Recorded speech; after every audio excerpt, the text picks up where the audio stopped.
2025-ci ilin son günlərindən İranda başlanan daxili kütləvi etirazlar Tehranı rəqibləri qarşısında çətin vəziyyətə salarkən, Vaşinqtonla Təl-Əvivin strateji maraqlarına xidmət etdi. Yığılıb qalmış iqtisadi və sosial problemlərdən doğan etirazlar sürətlə siyasi aksiyaya, hətta hakimiyyət dəyişikliyi tələbinə çevrildi. Proses artıq Tehranla məhdudlaşmayaraq ölkənin hər nöqtəsinə yayıldı. ABŞ etirazları Tehrana təzyiq göstərmək üçün fürsət kimi qiymətləndirdi, insan haqları pozuntularına dair bəyanatlar verdi, kütləyə dəstək mesajları göndərdi və İran hakimiyyətini açıq şəkildə xəbərdar etdi. Təl-Əviv isə İranın daxili zəifləməsini strateji imkan kimi gördü. Yaxın Şərqdə İranın hərbi mövqelərinə zərbələrin intensivləşdirilməsi barədə planlar hazırladı.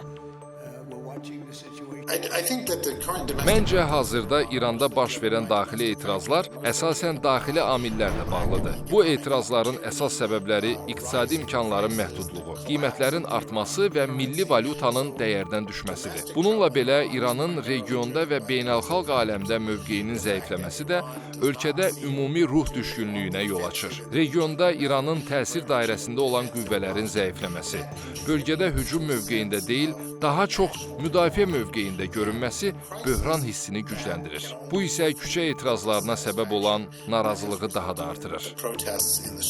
ABŞ ilə İsrail arasında da İranın gələcəyi ilə bağlı kifayət qədər ciddi fikir ayrılıqları. İran parçalanmalıdırmı? İran federallaşmalıdırmı? Yoxsa elə unitar yapıya malik olaraq rejim dəyişikliyi ilə getməlidirmi? Tamam, rejim dəyişikliyi olacaq. Alternativ nədir? Pəhləvilərmi? Məsələn, İsrail bir sıra media quruluşları vasitəsilə Pəhləvi ilə bağlı bir PR aksiyasına, PR kampaniyasına başladı. Amerika Birləşmiş Ştatlarının məsələdə mövqeyi bir qədər fərqlidir. Onlar daxildən hansısa bir qüvvənin yetişməyini istəyirlər. Amma İsrail köhnə alternativi yeni kimi təqdim etmək istəyir. İran xalqı bunu qəbul edəcəkmi? Reaksiyalar onu göstərir ki, xeyr, etməyəcək. Əksinə bu əks effekt verir. Elə bu məqamlar onu deməyə əsas verir ki, kifayət qədər ciddi strateji nöqteyi nəzərdən gələcək İranın gələcəyi ilə bağlı fikirlərdə kifayət qədər ciddi fikir ayrılıqları var.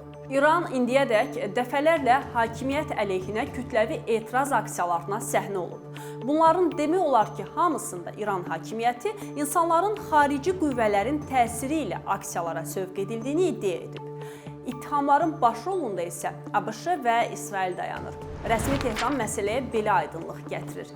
Məqsəd İranı zəiflətmək və regional münaqişələr fonunda hakimiyyəti sarsıtmaqdır.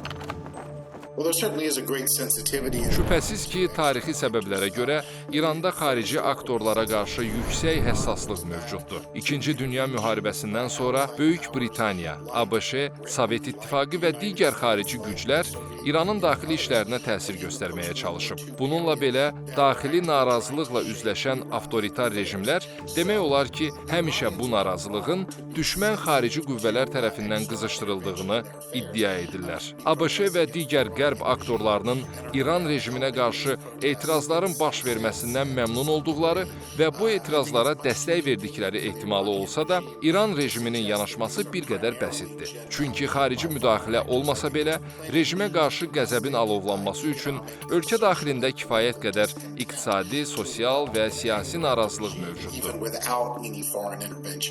Təbii ki, dünya bir-birinə bağlıdır. Yəni, İran özü təsəvvür edən Venezuelada, Cənubi Latin Amerikada siyasət yürüdür, orada çalışır, təsir qoysun və yaxud məsələn, müxtəlif İranda institutlar vardır ki, bunlar Yaponda, nə bilim, Çində insanları müsəlman eləməklə, şiə eləməklə məşğuldurlar, böyük pullar müqabilində. Ya məsələn, Çindən, müxtəlif dünyanın Afrika ölkələrindən, Latin Amerikadan insanları gətirirlər İranda, təlimat keçirlər, onları müsəlman eləyirlər, şiə eləyirlər, fanatik eləyirlər və ilaxır və ilaxır. Yəni, İran özü baxmayaraq işarə edədiyim kimi zəif bir iqtisadiyyatı vardı, dünyanın dörd bucağında əlin uzadıb müdaxilə edir. Harici güçler her zaman puslu havayı severler. Elbette içeride gelişen olumsuz koşulları kendi lehlerine istismar edecek şekilde geliştirebilirler. Yani İran'da değişik başka ülkelerin istihbarat örgütlerinin İran içerisinde faaliyet gösterdiğini, halkı kışkırttıkları, halkın arasına karışarak daha fazla protesto dalgalarının, itiraz dalgalarının daha fazla gelişmesini sağlamak için hareket ettiklerine dair bilgiler var. Ama buna ortam hazırlayan kendi iç dinamikleri var. Yanvarın 9'undan beri bütün ülkenin idarəçiliyi Spy Pasdarana verildi. Herkes ona tabidir. Yaranan iqtisadi sorunlar da birbaşa onlarla əlaqəlidir. Çünki embargonu güya aşmaq üçün özləri saxta şirkətlər qurdular, pulları apardılar, qaytarmadılar. Burada çoxlu yeyintilər oldu və bir çox o, necə deyərlər, məsələlər ki, biz artıq onun şahidiyik. Belə olan halda vətəndaşın hakimiyyətə etimadı, inamı itir. Hakimiyyətin vətəndaşa verəcəyi heç bir şey yoxdur. Yenə də gəlir o köhnə usuldan istifadə edir ki, hər hansı bir etiraz ortaya çıxarsa, biz bu etirazı Amerikaya, İsrail'e bağlayacaq və bunun üçün də ciddi şəkildə imkanları var, media imkanları var xaricdə, daxildə bəzi ölkələrin dəstəyi hesabına və oradan da başlayırlar o təbliğatlarını gücləndirirlər ki, bəli bu xaricdən yönləndirən etiraz.